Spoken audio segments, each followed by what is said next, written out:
அந்த பேனரை பாருங்க. இருக்கிற ஒன்றிய செயலாளர் ஒருத்தரும் ஒரு நகர செயலரும் ஒரு நாளும் சம்பாதிக்கிறது ஒரு பயம் எவ்வளவு கஷ்டம். ஆனா இது மாதிரி ஒரு ஏழப்பட்ட பாமரன ஒன்றிய செயலாளர் வேற கட்சி எல்லாம் கட்சியா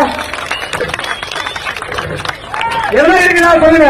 ஒரு கட்சி கூட கிடையாது. ஆனா நிறைய பேச நினைச்சேன். எந்த ஒரு கட்சியும் நசுமிக்கு எடுத்துங்க. அவர் ஒரு பாய் டெய்லி கஷ்டப்படுறாரு.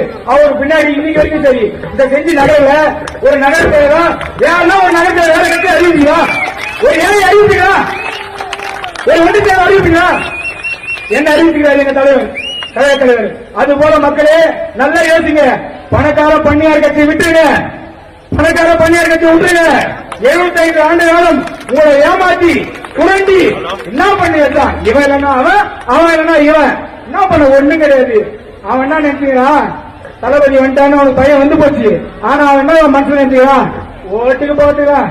ஆனா அவங்க என்ன ஓட்டுக்கு 1000 6 ஓட்டு 6000 குடும்பம் 6000 குடிமா நீ போயிருங்க, நீ ஒண்ணு அங்க அமைக்கிறீங்க ஓட்டிங்க அமைக்கிறீங்க அப்படின்னு சொல்ல நினைச்சுக்கிறான். அதுதான் தளபதியுடைய பவர் தெரியல அவங்களுக்கு. இன்னும் மகளிர் அனைவருமே தளபதிக்காக மட்டும்தான் இருப்பீங்கன்றதால சொல்றேன். லாஸ்ட் ஒரே ஒரு பாயிண்ட் மட்டும் முடிச்சுக்கிறேன். அண்ணன் இப்ப கூட சொல்றாரு மரியாதை குறைவா யாரையும் பேசாதீங்கன்றாரு. தெரிஞ்சுங்க.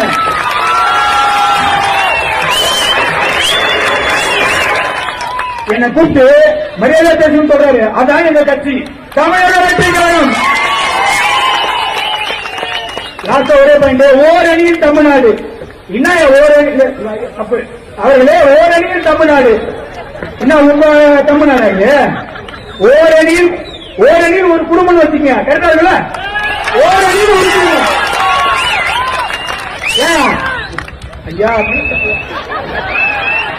உங்க குடும்ப ஆட்சியில சிஎம்ல இருந்து இதோட அமைச்சர்ல இருந்து எம்எல்ஏ வரைக்கும் எல்லாமே ஓரணியில் ஒரு குடும்பம் அப்படியே வச்சுக்கணும். ஏன் மாற்றி ஓரணியில தமிழ்நாடு வச்சு தமிழ்நாடு ஓரணியில் ஒரு குடும்பத்தை 2026 காலி செய்து வீட்டில் வைத்து கூட்டு போட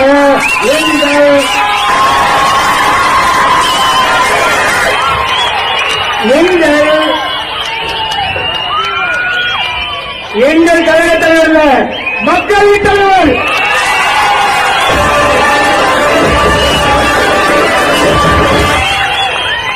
ஏழையின் தலைவர்